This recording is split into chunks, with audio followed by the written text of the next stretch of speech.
Nella storia di come io mi sono coinvolto nella vicenda Air Europe e di come è stata costituita, c'è molto caso e in tutta la vicenda, per quanto mi riguarda, c'è molta fortuna e poi spiegherò per quale ragione. Dunque, nel 1988 io facevo tutt'altro mestiere, vale a dire io mi occupavo di finanza, di consulenza finanziaria. E devo dire che non è che fossi molto soddisfatto. E a un certo punto ricevo una telefonata da quello che io considero un grande dell'aviazione italiana, che era Franco Giaculli, il direttore di Volare, ma anche una persona che era stata coinvolta in tante vicende dell'aviazione privata italiana. Purtroppo spirato qualche tempo fa, persona a cui io devo tantissimo. E nell'88 mi chiama e mi dice: guarda che c'è un gruppo inglese, che sarebbe il gruppo proprietario di questa società che già andava per la maggiore in Inghilterra, che era l'Air Europe UK, Air Europe Inghilterra, che era una compagnia aerea, diciamo, alternativa alla British Airways, che aveva già un network abbastanza affermato da Gatwick, e questo gruppo vuole costituire una compagnia aerea in Italia e sta cercando investitori italiani, un supporto in Italia. Lo considerai subito molto interessante.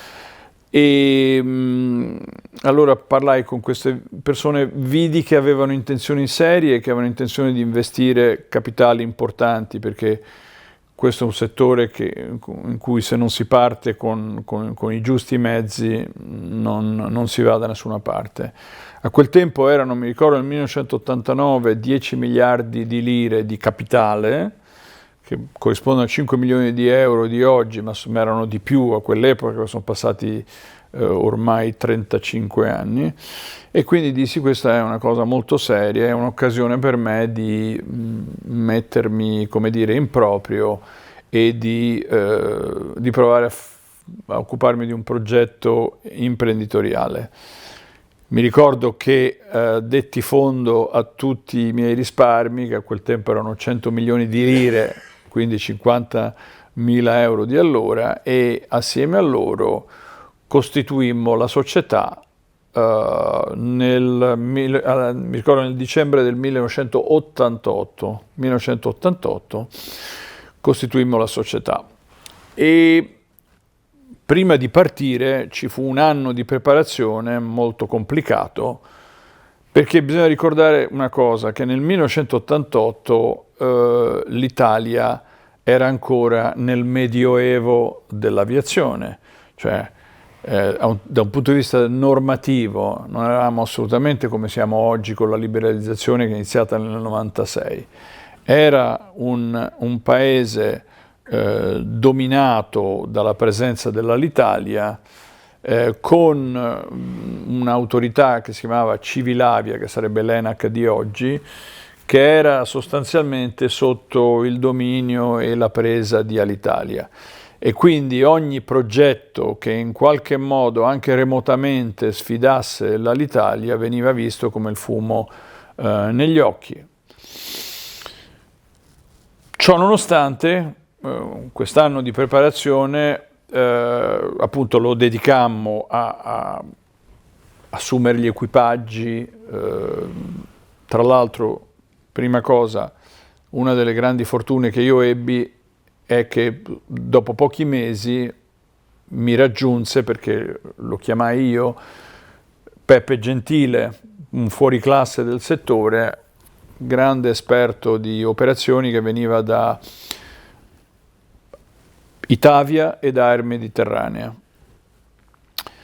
Per cui lui mi aiutò tantissimo in tutta la parte operativa, perché sinceramente io non ero affatto un esperto di gestione di compagnie aeree, nella maniera più assoluta. Io ero un appassionato, pilota privato, sì, ero nel consiglio dell'ENAV, ero stato presidente dell'associazione operatori piloti e aviazione generale, ma gestire una compagnia aerea è una cosa molto diversa, molto complessa. Io conoscevo le istituzioni, ma far girare gli aeroplani e riempirli è tutta un'altra cosa. Quindi Peppe Gentile mi dette una grossa mano e poco dopo, a giugno del 1989, ci raggiunge un altro fuoriclasse del settore che era Antonello Isabella, che veniva anche lui dall'esperienza Itavia. Io mi sono trovato in Air Europe tutta una famiglia di persone ex Itavia, che fu comunque un'esperienza di grandissimo rilievo in questo paese. E Antonello Isabella era una persona che aveva un background importantissimo di commerciale, cosa che per una compagnia charter era fondamentale, ma anche operativo e a tutto tondo di gestione di una compagnia aerea. Questa fu, devo dire, la mia grande fortuna. Da solo io, nella maniera più assoluta, non ce l'avrei fatta. Nel 1989, tra l'altro, succedono due gravi incidenti, non so chi se lo ricorda, ma erano quelli dell'Independent Air e quelli della Cubana de Aviación, di operazioni charter con molti passeggeri italiani a bordo, che dimostravano ancora una volta la necessità assoluta che questi passeggeri che venivano trasportati in destinazioni esotiche si potessero avvalere di una compagnia aerea europea, italiana ovviamente, che avesse tutti i crismi, le certificazioni e fosse affidabile soprattutto. Quindi diciamo che l'esigenza di formare questa compagnia, il mercato chiedeva a gran voce una compagnia aerea charter in Italia. Quale fu chiaramente la caratteristica distintiva di questa società,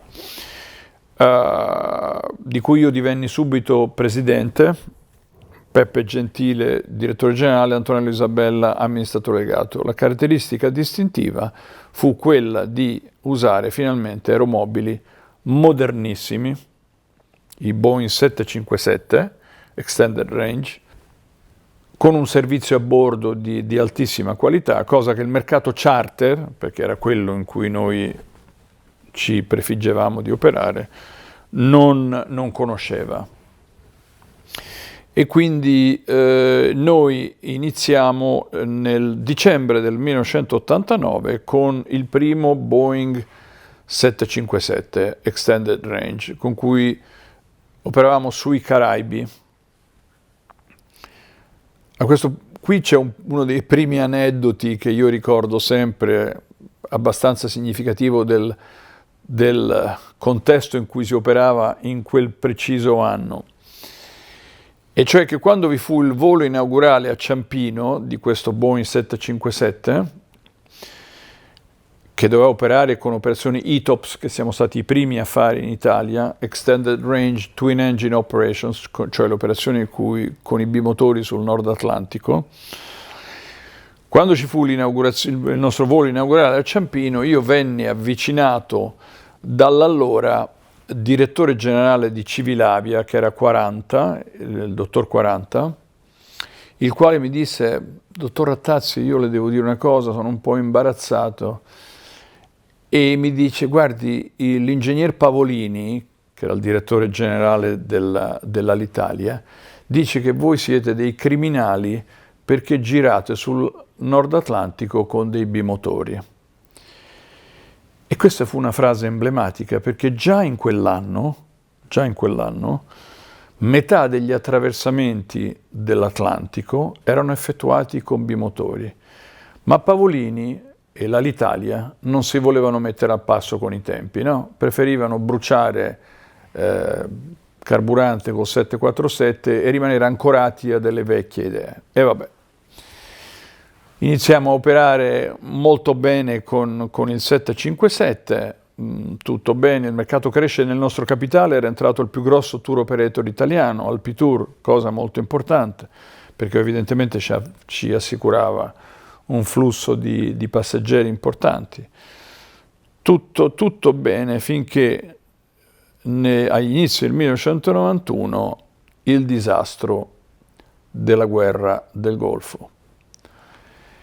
E devo dire, fu una cosa incredibile perché vedemmo i passeggeri evaporare nell'arco di 15 giorni. Successo in tutto il mondo.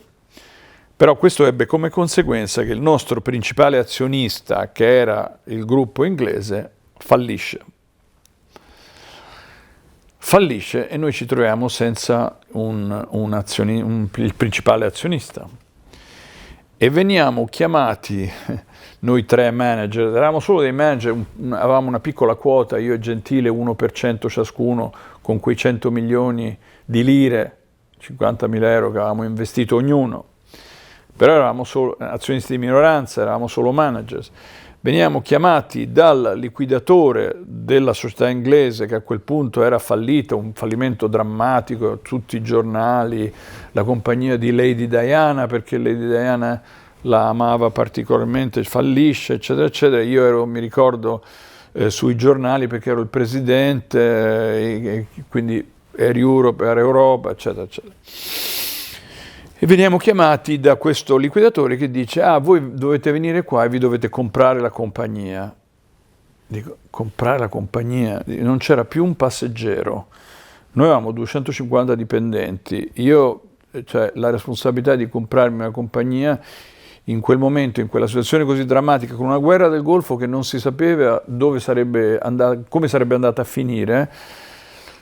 Io mi ricordo che fu uno shock incredibile. Eppure prendemmo l'aereo per Londra. Mi ricordo che quella sera mi scolai una bottiglia di whisky perché mi chiamavano da Roma, i miei parenti mi dicevano: non fare stupidaggini, guarda che così ci si rovina, eccetera, eccetera. Io non sapevo cosa fare, ma certamente non si poteva abbandonare 250 persone al loro destino.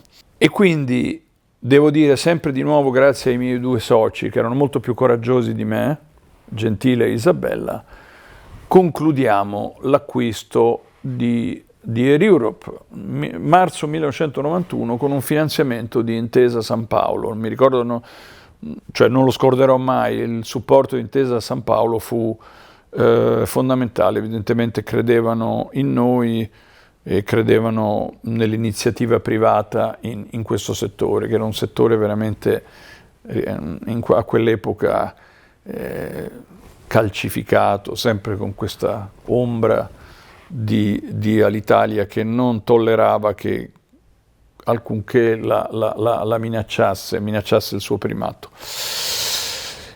E la cosa incredibile, uno dei grandi colpi di fortuna che mi hanno e ci hanno assistito, dopo firmiamo, acquistiamo la società, devo dire mi tremavano i polsi perché la situazione era quella che era, no? Il traffico si fermò completamente, tipo Covid, e dopo 5 giorni che avevamo firmato, Schwarzkopf fa la sua incursione in Iraq e la guerra si ferma e il traffico riprende a una velocità incredibile. Mi ricordo, questo poi tra l'altro è un fenomeno che si verifica sempre, passata la paura, boom, il traffico cresce. Per cui, insomma, la cosa era diventata molto più fattibile di quello che pensassi. E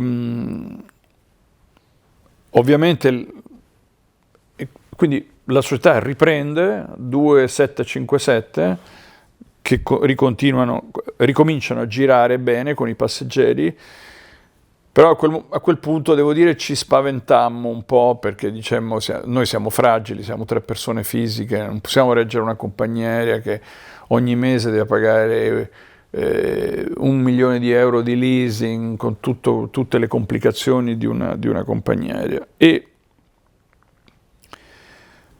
si fa avanti l'Alitalia che vuole comprare un pezzo della società, una quota.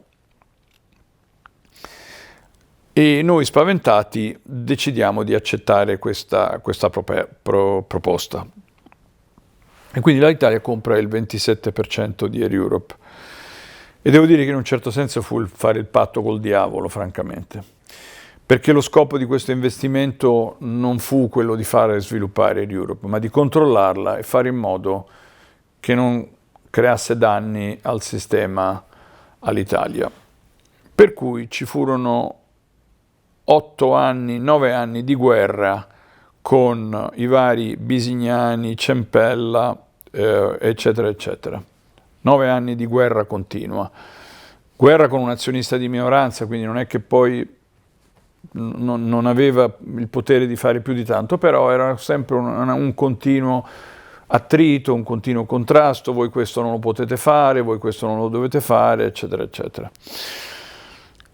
Quello che poi succede nel 1992 è che naturalmente si evidenzia il fatto che i 757 non sono più idonei e allora noi cambiamo aeroplano e passiamo al 767-300ER, Extended Range, che naturalmente costituiscono un tipo di prodotto completamente diverso perché ci consente di fare tutta una serie di destinazioni non stop. La cabina in 2 classi, cioè economy e business, che era una cosa che il mercato charter in sostanza non conosceva, un prodotto di bordo di altissima qualità e tutto questo, naturalmente il tutto a dei prezzi molto abbordabili, ma soprattutto c'era una qualità di altissimo livello. In tutto questo noi inanelliamo una serie di primati che sono appunto le operazioni ETOPS, dove arriviamo addirittura ai 180 minuti, le operazioni a lungo raggio bimotori sull'Atlantico, e il primo atterraggio in categoria 3C, terza categoria 3C. Primo vettore italiano a effettuarlo. Inanelliamo tutta una serie di primati e questo prodotto, che era un prodotto eccezionale, porta a una crescita tumultuosa della società, un 767, 2, 3, insomma si arriva a un bel numero di Boeing 767-300 Extended Range. Noi volavamo su tutta una serie di destinazioni dei Caraibi, tra il 94 e il 96 c'è una crescita tumultuosa su Cuba, addirittura arriviamo a un certo punto a 2 operazioni giornaliere sull'isola caraibica in svariati aeroporti, che erano 7 aeroporti, e si va avanti molto talmente bene che nel 1997 si comincia a contemplare un'operazione di quotazione in borsa, perché c'erano i numeri, la società andava bene, guadagnava, anche se, scusate, mi ero scordato di una cosa, ci fu un altro momento di crisi prima, dopo la guerra del Golfo, che fu quello della svalutazione della lira nel 1992, che creò enormi problemi, perché allora eravamo ancora agganciati a una moneta debole, siccome tutti i nostri leasings erano denominati in valuta forte, in dollari. Fu un momento drammatico di nuovo per la società. Però, insomma, fino al 97 noi cresciamo molto bene, si comincia a parlare di un'operazione in borsa, cosa che dà fastidio all'Alitalia, perché l'Alitalia era sempre alla ricerca di capitali e non vedeva di buon occhio che un vettore italiano andasse a raccogliere capitale con una storia di sviluppo che magari potesse essere in contrasto con la propria, e quindi noi ci troviamo con il buon Ciampella e i suoi, che fanno tutta una serie di dispetti, cercano di ostacolare questa operazione di borsa, eccetera. Purtroppo era all'ordine del giorno. Io mi ricordo, devo dire, quegli anni come un continuo contrasto con la Magliana. E nel 1998 appunto ci stiamo per preparare per l'operazione in borsa, sarà stata una cosa veramente senza precedenti, e purtroppo si deve interrompere perché, fomentato dall'Alitalia, uno dei nostri soci, non Gentile Isabella ma un altro tour operator che era entrato, inizia a crearci dei problemi molto importanti, per cui coloro che dovevano portarci in borsa dicono: ma a questo punto mi dispiace, ma l'operazione deve essere ritirata. Però nel frattempo succede il miracolo, un vero e proprio miracolo. Allora, intanto noi decidiamo che la convivenza con l'Alitalia era diventata impossibile e quindi di nuovo con un finanziamento delle banche riacquistiamo la partecipazione. Noi 3 manager che eravamo gli azionisti di maggioranza, riacquistiamo la quota di Alitalia, sempre con un finanziamento delle banche. Nel frattempo 2 767 erano stati sostituiti da 2 Boeing 777. Noi siamo stati, Air Europe fu la compagnia che certificò in Italia quasi tutta la linea dei bimotori Boeing dell'epoca, 75, 76, 77. Quindi 277 configurati per operazioni che noi immaginavamo potessero essere anche di linea. Riacquistiamo l'Alitalia e nel maggio del 1998 succede il miracolo, perché io vengo chiamato da il dottor Carlo Corradini dell'IMI che mi dice: la Swissair vi vuole parlare.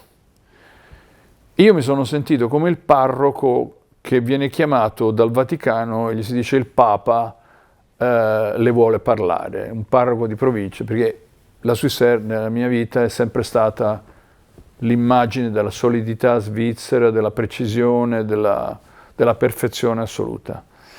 E quindi dopo pochi giorni ci trovammo, io e i miei 2 soci, mi ricordo, in una sala della banca IMI, che poi oggi è IMI Intesa San Paolo, con il vertice di Swissair, il quale vertice di Swissair ci disse: guardate, noi abbiamo prestato 100 miliardi a Carlo Toto, non sappiamo se li rivedremo, non ci troviamo a nostro agio con quella compagine azionaria, vorremmo fare qualcosa con voi. E a me sembrava di sognare praticamente, no? Cioè, una cosa incredibile. Nel giro di 2 mesi, avevamo concluso un'operazione per cui loro investivano 180 miliardi di lire nella società per svilupparla, perché nel frattempo c'era stato il progetto Malpensa 2000 che vedeva, con il decreto Burlando, tutti i voli internazionali e intercontinentali spostati da Linate a Malpensa, e a Linate sarebbe rimasta solamente la Linate Roma-Fiumicino, decreto Burlando.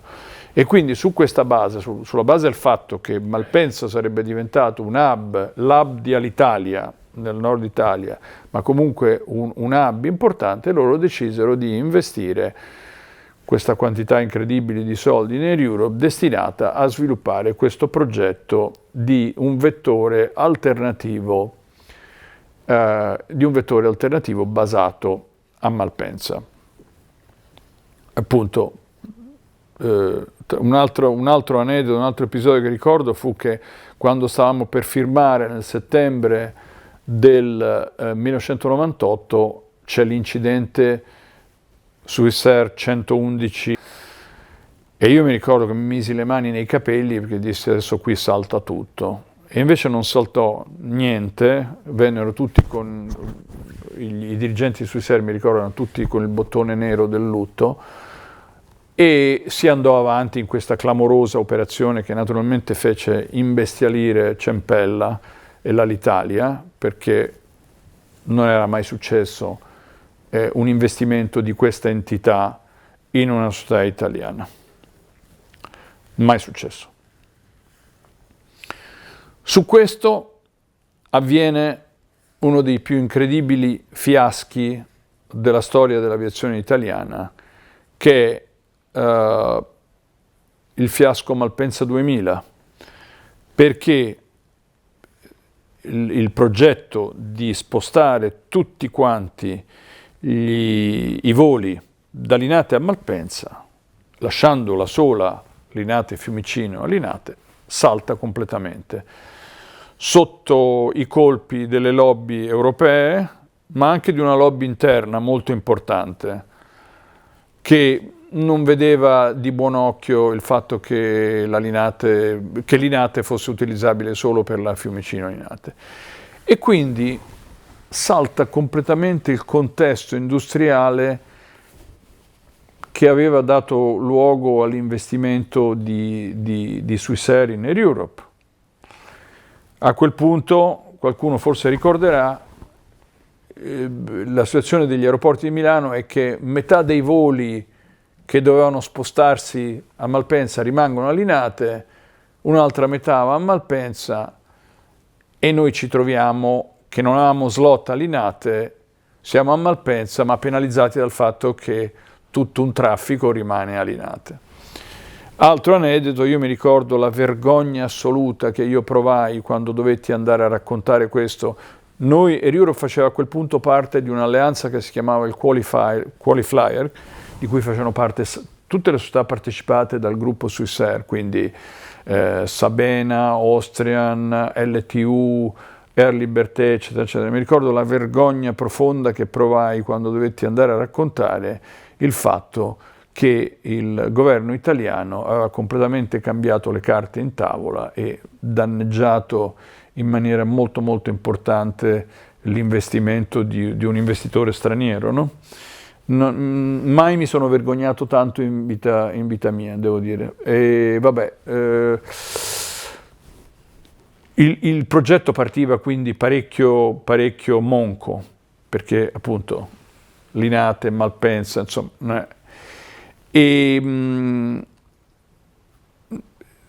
Air Europe, su questo Air Europe, Swissair da Air Europe affitta questi 6 Boeing A320 con cui iniziamo da Malpensa a fare tutta una serie di destinazioni per il sud Italia, segnatamente Bari, Napoli, Palermo e Catania. Naturalmente questa era una concorrenza importante per l'Alitalia. L'Alitalia reagisce con tutta una serie di pubblicità sui giornali con cui spende miliardi e miliardi contro di noi, ma proprio specificamente destinate, una serie di cause cercando di bloccarci, un 700 mi ricordo al Tribunale di Busto Arsizio cercando di bloccare tutti questi voli, ha perso un sacco di cause con noi. E noi partiamo, però evidentemente, ripeto, in una condizione di handicap, perché a Linate continuavano i voli per Bari, Palermo, Catania e Napoli di coloro che già avevano, di Alitalia soprattutto, che aveva già gli slots, e quindi noi sappiamo perfettamente Linate da tutto un certo tipo di traffico è molto preferita rispetto a Malpensa. E quindi Air Europe nella nuova configurazione, cioè con un socio importante al 49% come Swissair, al 51% era rimasto in mano a noi e managers, una configurazione devo dire molto anomala, perché essere soci 3 persone fisiche con un gruppo come Swissair è una cosa già di per sé anomala, che si rivelerà subito difficoltosa, perché le perdite cominciano subito ad accumularsi in maniera molto molto importante, al che appunto si vede subito che gli investimenti necessari per reggere una cosa del genere non erano alla portata di 3 persone fisiche. Nel 99 la società aveva quasi 1000 dipendenti, quindi era una realtà veramente molto molto importante.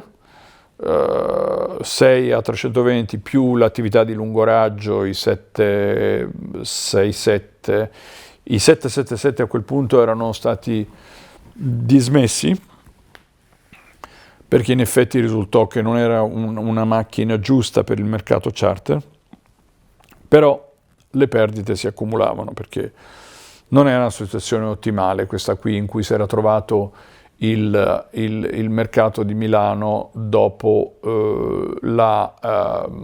l'accantonamento del decreto Burlando, no? E quindi la ripartizione del traffico il traffico viene ridistribuito secondo tutta una serie di altri decreti, Bersani, Lupi, eccetera, eccetera, ma è sempre ripartito tra Linate e Malpensa. Le perdite si accumulano e noi decidiamo che questa è una partita che è molto molto troppo grossa per noi, perché calcoli che nel 2000, mentre nel 98, quando Swissair acquistò Air Europe, noi avevamo un margine lordo di 30 miliardi di lire, cioè 15 milioni di euro, nel 2000 con le operazioni di linea la società era riuscita a perdere 100 miliardi, cioè 50 milioni di euro. E allora noi decidemmo che era arrivato il momento di uscire, perché altrimenti ci avremmo lasciato le penne, come si dice. E negoziamo appunto la nostra uscita con il gruppo Volare Swissair, perché a quel punto Swissair aveva comprato anche Volare in Italia, quindi si fece una combinazione con loro e loro acquistarono a quel punto il 100% del capitale di Air Europe. Io tra l'altro devo dire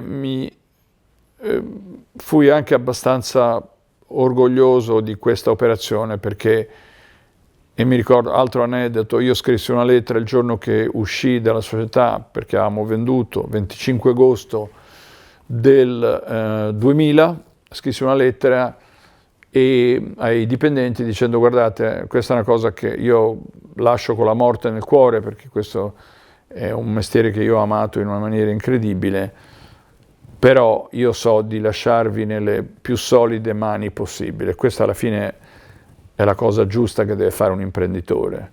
Se è un imprenditore debole, deve lasciare la società, venderla, lasciarla in mani forti. Questa è una cosa, questo è l'atteggiamento secondo me responsabile e coscienzioso. Chi l'avrebbe mai detto che un anno dopo la Swissair sarebbe fallita? Una roba inimmaginabile. La Swissair fallisce per il combinato disposto di un indebitamento che era salito troppo, ma soprattutto per l'11 settembre, che fa sì che si paralizza tutto e si paralizza la vendita di certi attivi che avrebbero consentito di ridurre l'indebitamento. Quindi con la morte nel cuore esco il 25 agosto del 2000 e naturalmente sigliamo un patto di non concorrenza con gli acquirenti e a quel punto, parallelamente a questa situazione, il gruppo Alpitour inizia a pensare,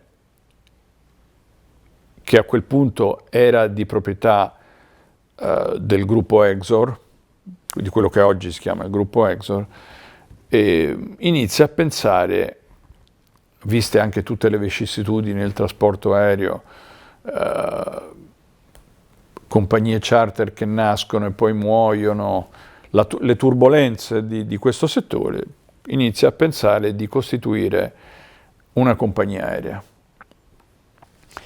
E mi interpellano, perché a quel punto ero considerato un po' come dire l'esperto, e confesso che io gli dissi: ma a me non mi sembra una grande idea, perché sinceramente c'è molta capacità in giro, molte compagnie che possono servire i vostri scopi, e costituire una compagnia aerea è una cosa molto molto complicata.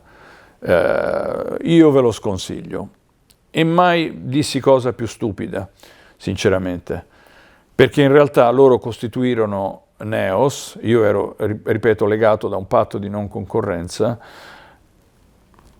soprattutto con il determinante apporto di Carlo Stradiotti, che era stato per molti anni mio rivale in Glauda Air, che era l'altra compagnia di lungo raggio alternativa ad Air Europe, e quindi con l'apporto determinante di Carlo Stradiotti, che conosceva il mestiere a dir poco a menadito, costituiscono Neos con un capitale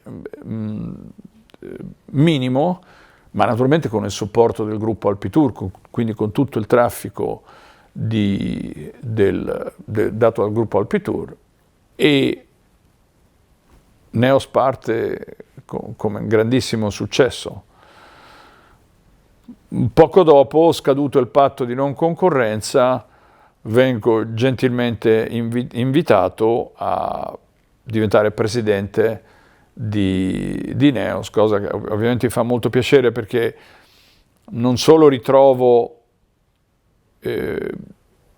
in Neos tanta gente ex Air Europe, ma trovo tutta una professionalità che doveva anche molto all'esperienza, che si rifaceva molto all'esperienza di Air Europe. E da lì, diciamo, dal 2004 ad oggi, quindi ormai da 21 anni, io sono presidente di Neos, che, ripeto, non deve nulla, la cui nascita non deve nulla al sottoscritto, perché, ripeto, è veramente un'opera di Alpitour e di Carlo Stradiotti, ma comunque sicuramente Neos deve molto all'esperienza Lauda Air ed Air Europe, quindi è un passato, diciamo, degli anni 90. Quindi c'è una continuità per quanto mi riguarda nel trasporto aereo charter che è ormai di 37 anni quasi, insomma una lunghissima esperienza nel trasporto aereo commerciale italiano, quasi un miracolo, perché questo comunque è un settore in cui la moria è incredibile. Credo che la statistica è che l'85% delle compagnie che vengono formate poi falliscono nel giro di poco tempo. Neos stessa è un miracolo, perché Neos appunto è ormai viva e vegeta da 25 anni, e emblematico di cosa significa far parte di un gruppo solido come il gruppo Alpitour. Lei calcoli che durante il Covid Neos ha perso la bellezza di 200 milioni, che è una cosa che avrebbe sdraiato chiunque. Eppure, anche grazie, devo dire, al supporto dello Stato italiano, che ha fatto la sua parte, e l'ha fatta molto bene e molto forte con i ristori, il Neos è rimasta in piedi. Quindi grazie allo Stato italiano, agli azionisti molto solidi. Perché questo è un settore in cui ci vogliono capitali, mani solide, non si può pensare che siccome si conosce appunto gli aerei allora tutto andrà a posto. No, non è così. È molto complicato, molto complesso. E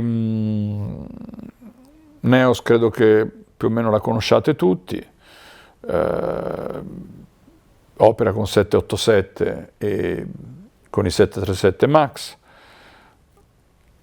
Diciamo vicissitudini, a parte quella del Covid, che è stata una cosa incredibile. Io devo dire, quando è iniziata la vicenda del Covid, rifacendomi a quello che raccontavo prima, io pensavo che il 91 fosse un evento drammatico, la guerra del Golfo, mi riferisco alla guerra del Golfo. Era un singhiozzo rispetto a quello che è successo tra il 2020 e il 2022-23. Mi auguro che non debba più succedere. Comunque adesso Neos è chiaramente collocata al secondo posto come compagnia aerea italiana, con una sua missione specifica, che è quella di servire il mercato turistico, in particolar modo il suo azionista che è Alpitour,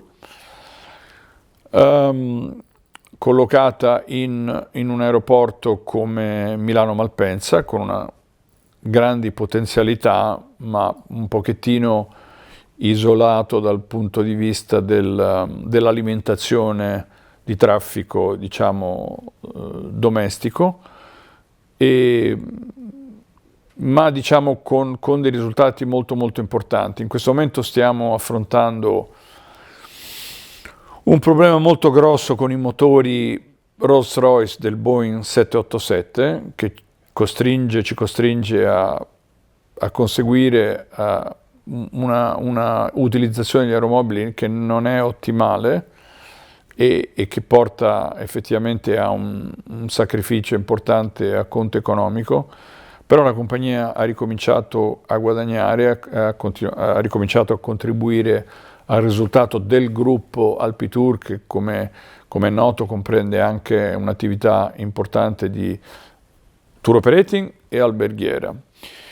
E quindi che cosa ci sia nel futuro di Neos, difficile dirlo,